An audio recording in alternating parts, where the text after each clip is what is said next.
जय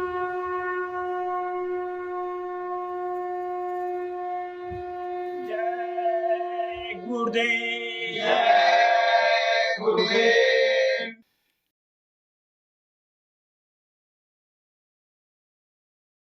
जय गुरुदेव। जय गुरुदेव। सफल हुआ है उन्हीं का जीवन जो गुरु चरणों में आ चुके हैं। सफल हुआ है उन्हीं का जीवन जो गुरु चरणों में आ चुके हैं।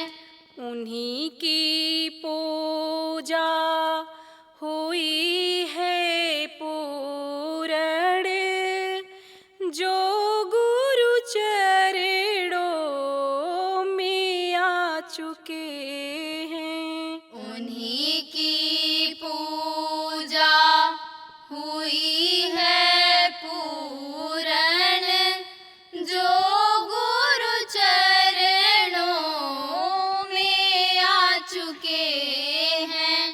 न पाया तुमको अमीर बने कर, न पाया तुमको फकीर बने कर, ना पाया तुमको अमीर बन कर, ना पाया तुमको फकीर बन कर। उन्हीं को तेरा हुआ है दर्शन जो गुरु चरणों में आ चुके हैं। उन्हीं को तेरा हुआ है दर्शन जो गुरु चरणों में आ चुके हैं। जहाँ भी जिसने तुमको पुकारा वहीं प्रगट हो दिया है सहारा। जहाँ भी जिसने तुमको पुकारा वहीं प्रकट हो दिया है सहारा। कटे हैं उन्हीं के दुखों के बंधन जो गुरु चरणों में आ चुके हैं। कटे हैं उन्हीं के दुखों के बंधन जो गुरु चरणों में आ चुके हैं। शरण तुम्हारी जो जन भी आते कृपा से तेरी वे मुक्ति पाते। शरण तुम्हारी जो जन भी आते कृपा से तेरी वे मुक्ति पाते। मुक्ति का घर तो उन्होंने पाया जो गुरु चरणों में आ चुके हैं। मुक्ति का घर तो उन्होंने पाया जो गुरु चरणों में आ चुके हैं। सफल हुआ है उन्हीं का जीवन जो गुरु चरणों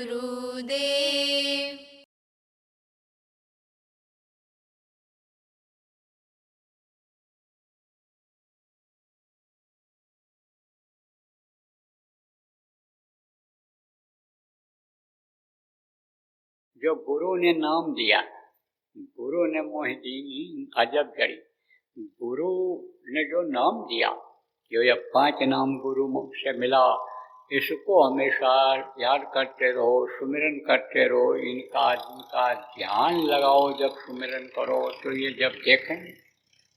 जब देखेंगे और देखते रहेंगे, आपको बराबर याद करते रहोगे तो देखते रहेंगे। और नहीं तो आप मस्त हो जाते हो तो वो भी कहते हैं चलो ठीक है, कुछ बोलते हैं नहीं बोलते। देखो कहते हैं गुरु हमेशा मददगार है, मददगार तो है। जैसे बाप होता है, बच्चे को देखता रहता है, छोटा बच्चा होता है, अबोध बालक होता है, घर में घूमता रहता है, खेलता रहता है। अब बाप बैठा रहता है, मान लो पढ़ाई कर रहा हो, कोई काम कर रहा हो, बात कर रहा हो, लेकिन नजर मार देता है।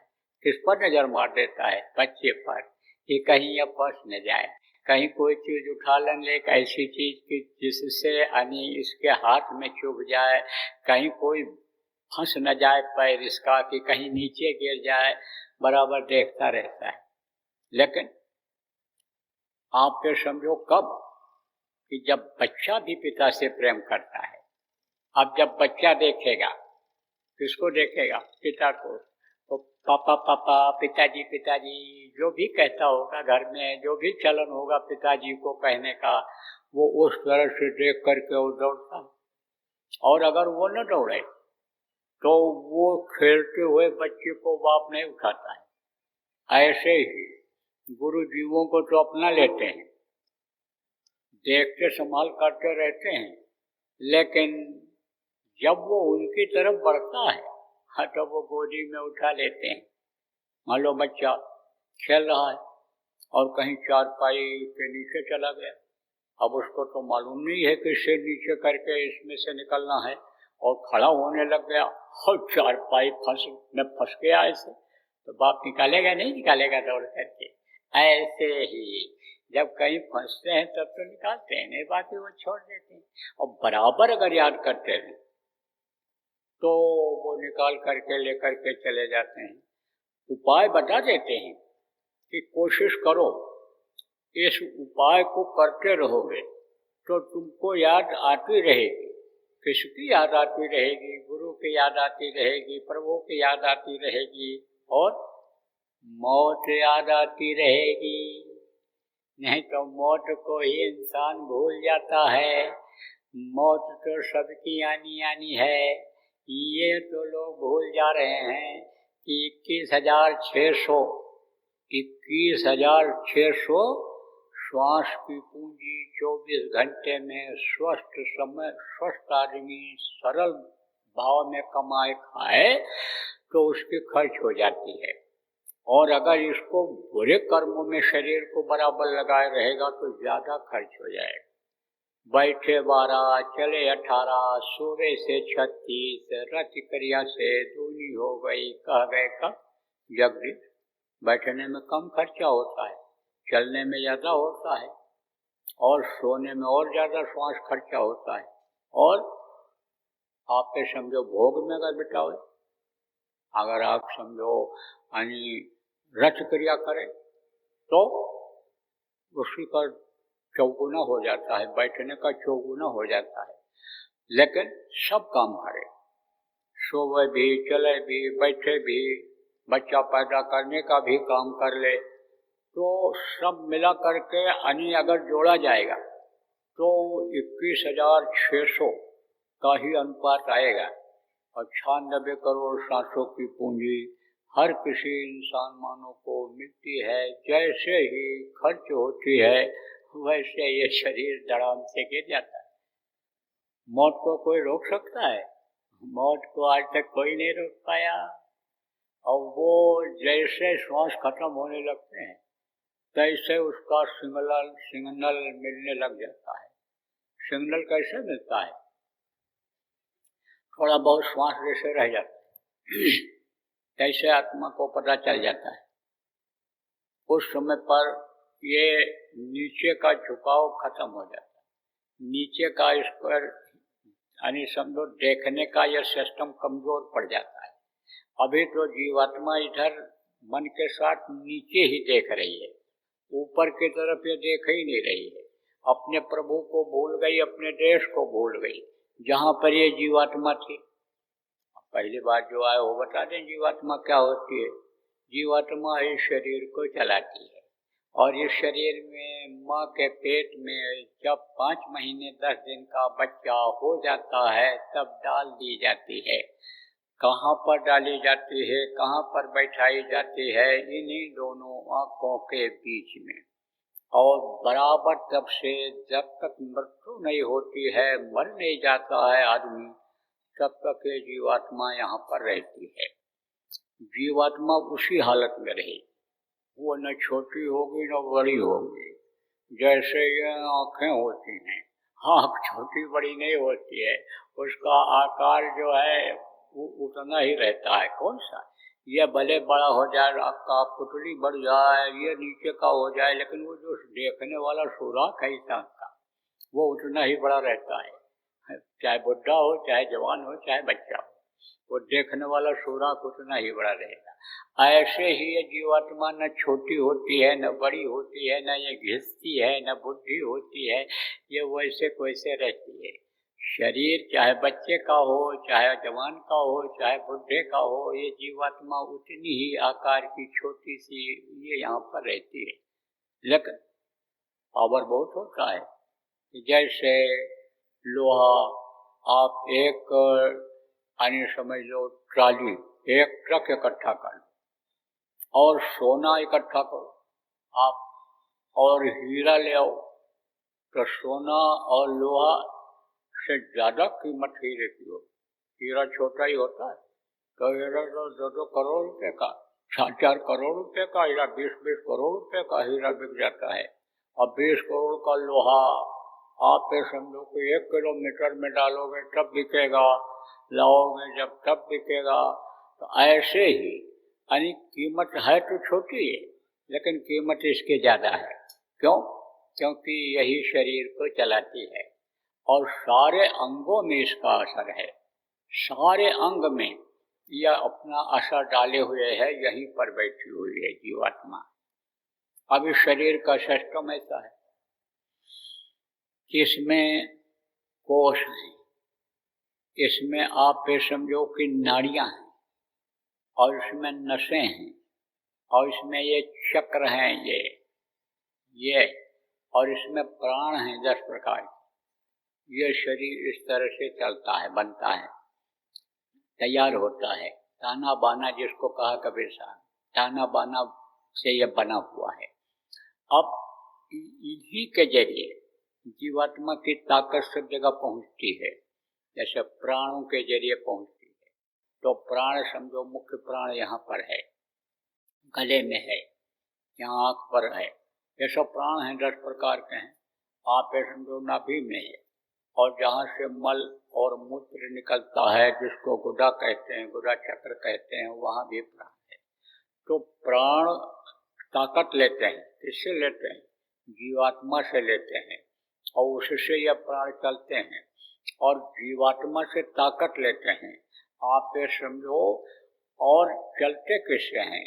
जैसे जीवात्मा इस शरीर को चलाती है, लेकिन अन्न खाने से, दूध पीने से, मेवा मिष्ठान खाने से, फल फूल खाने से, सब्जी खाने से ही यह शरीर चलता है, और नहीं तो ये चलता नहीं है, सुस्त पड़ जाता है। तो ताकत तो है इसमें, यह शरीर मरा नहीं, ये इसमें सड़न गलन बदबू तो नहीं आई। शरीर तो जिंदा है, लेकिन खाओगे नहीं तो नहीं चल पाओगे। ऐसे ही प्राण है, प्राण ताकत से तो रुका रहता है, लेकिन इसको अगर खुराक न मिले, तो जैसे आदमी को खुराक न मिले तो कुछ दिन के बाद आदमी मर जाएगा। कुछ न खाने पीने को मिले तो वो खत्म हो जाएगा, कुछ दिन तक जिंदा रहेगा। ऐसे ये प्राण होता है।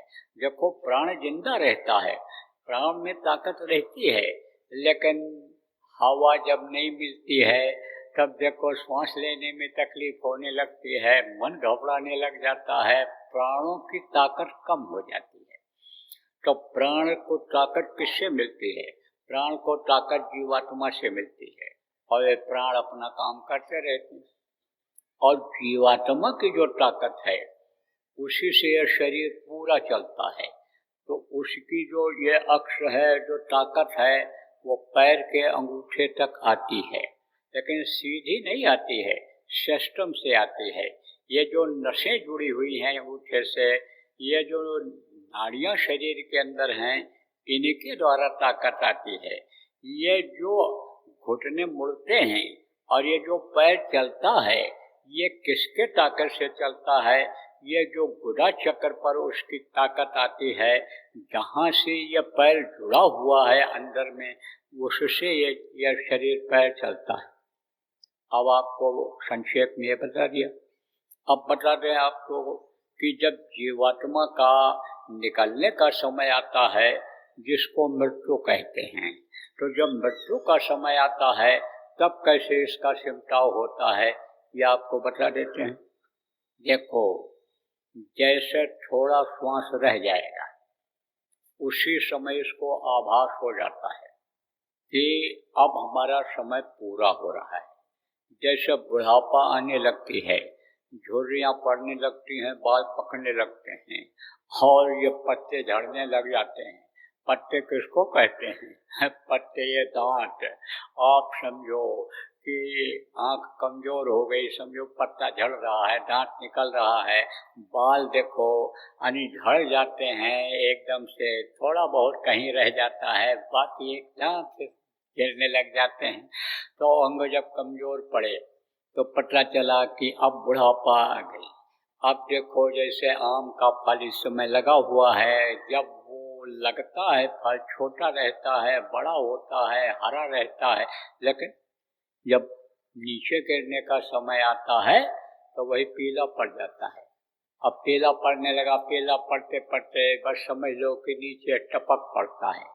ऐसे जैसे बुढ़ापा का एहसास हो जाता है, आदमी कमजोरी महसूस करने लग जाता है कि भाई अब हमारी उम्र ज़्यादा हो गई, कुछ नहीं कर सकते हैं, अब लोभ लालच करने से कोई फायदा नहीं है, अब तो देव देव वालसी पुकारा, बस प्रभु को याद करने लग जाता है बुढ़ापे में। हालांकि वो भी नहीं हो पाता है, क्योंकि मन बुढ़ापे में जवान हो जाता है तो मन तो उधर लगने ही नहीं देता है। वो तो यही सोचता है कि बढ़िया बढ़िया चीज जैसे खाते थे, दूध पीते थे, चना सुबह उठ करके खाते थे, बादाम घोट करके पीते थे, वैसे पियोगे जब कब शरीर स्वस्थ होगा, तो मन तो उसी तरफ ले जाता है।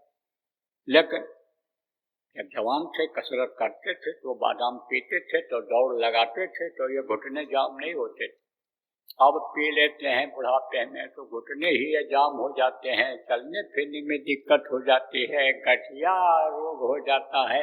पहले हजम कर जाते थे जब मेहनत करते थे, नरम गरम कोई चीज हो और वही गरम चीज बवासीर बकंदर बना देती है। तो मन तो जवान रहता है बुढ़ापे में, लेकिन शरीर बुढ़ा हो जाता है, तब बुढ़ा एहसास करने लगता है। ऐसे ही जीवात्मा ये महसूस करने लग जाती है कि अब हमको तो निकलना ही निकलना पड़ेगा, अब हमारा लगता है समय पूरा हो गया। तो ये उस समय पर खाली कराने के लिए शरीर को कौन आते हैं? जल्लाद। कल बताया था ना कि जल्लाद होते हैं। तो जल्लाद कौन होते हैं? जिनको यमदूत कहा जाता है। मुसलमानों में उनको आप समझो कि मलकुल मौत कहते हैं, मुसलमान लोग मलकुल मौत कहते हैं। तो वो आते हैं, उनका चेहरा मोहरा कैसा होता है? उनका चेहरा मोहरा बहुत अलग होता है। किससे? देवताओं से।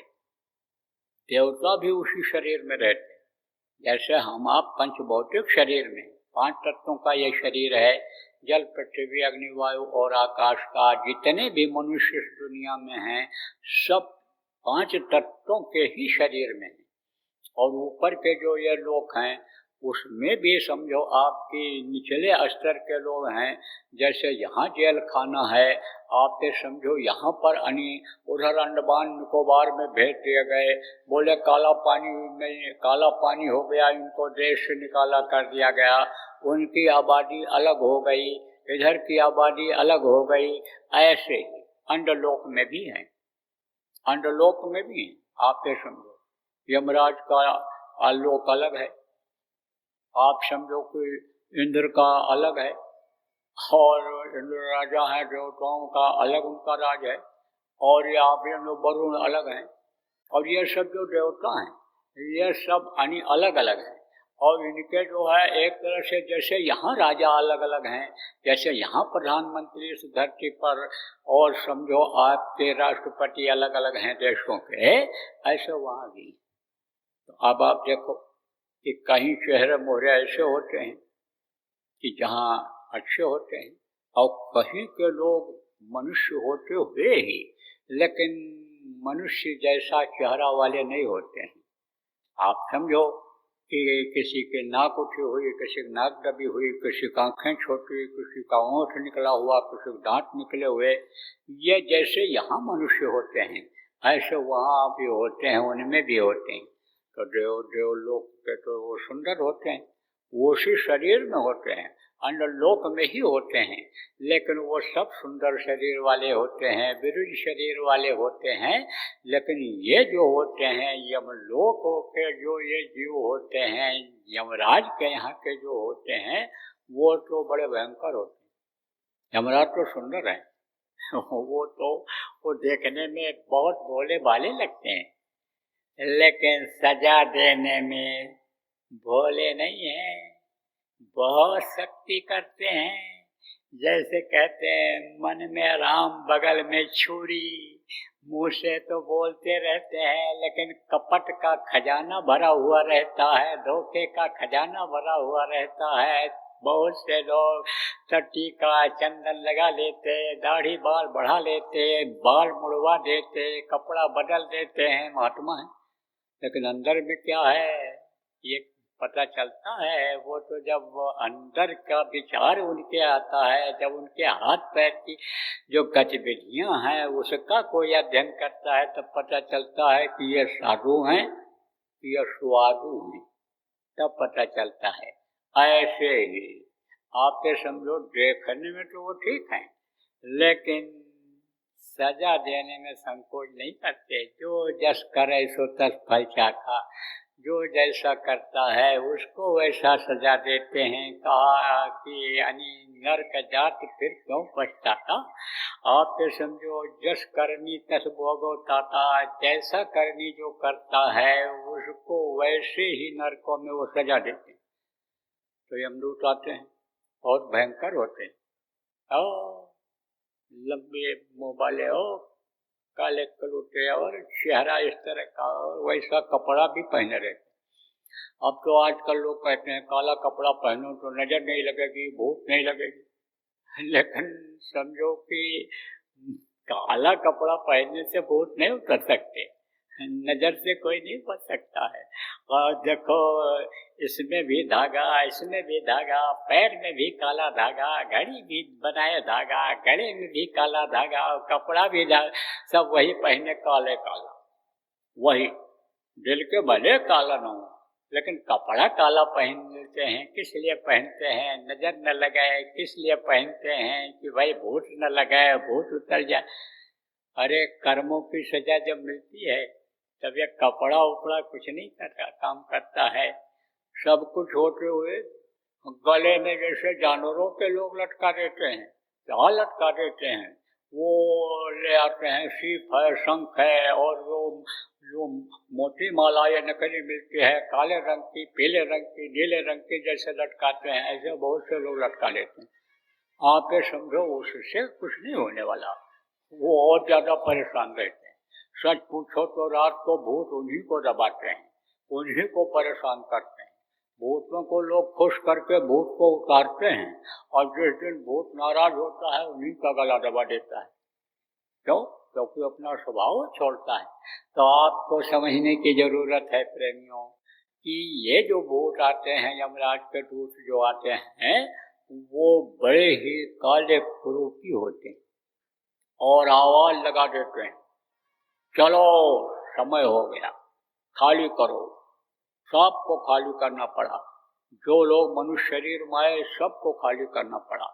जो महापुरुष कहलाए, आज जिनकी पूजा होती है, आज जिनके मंदिर जगह जगह बने हुए हैं, बड़ा नाम है उनका, वो भी मनुष्य शरीर में थे, उनको भी शरीर छोड़ना पड़ा, चाहे भगवान राम कहे गए हों, चाहे भगवान कृष्ण कहे गए हों।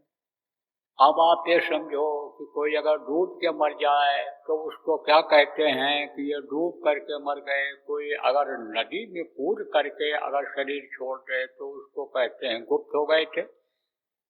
क्यों? क्योंकि उन्होंने काम ऐसा किया था, काम ऐसा किया, धर्म की स्थापना किया, दुराचारी का संहार किया।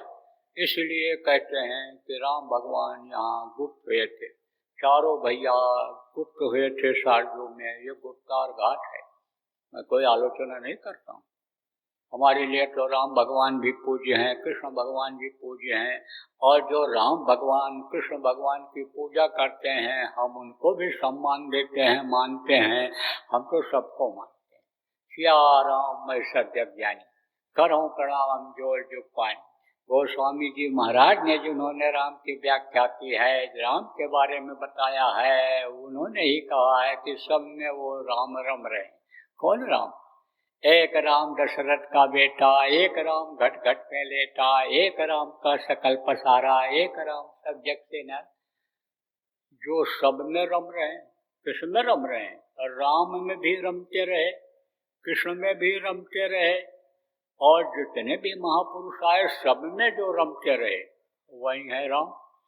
तो जब सिया राम में, जब सब में राम है, हम में राम, तुम में राम, खड़क खम्भ में सब में राम कहा गया। तो जब सब में राम है, कण कण में राम है, तो हम तो सबका सम्मान करते हैं, सबको मानते हैं। तो हम तो आलोचना किसी की करते ही नहीं। और हम जो कोई सही बात भी बतावें, आपको यह नहीं समझना चाहिए कि ये आलोचना कर रहे हैं, ये तो समझ लो जानकारी करा रहे हैं। और जानकारी अगर आप कर लोगे और जो बताया जाएगा उसके मुताबिक अगर आप करोगे तो आपको राम भगवान की भी पहचान हो जाएगी। कृष्ण भगवान जो मनुष्य शरीर में थे काम किए, उनकी भी पहचान आपको हो जाएगी, जैसे अर्जुन को हो गई थी।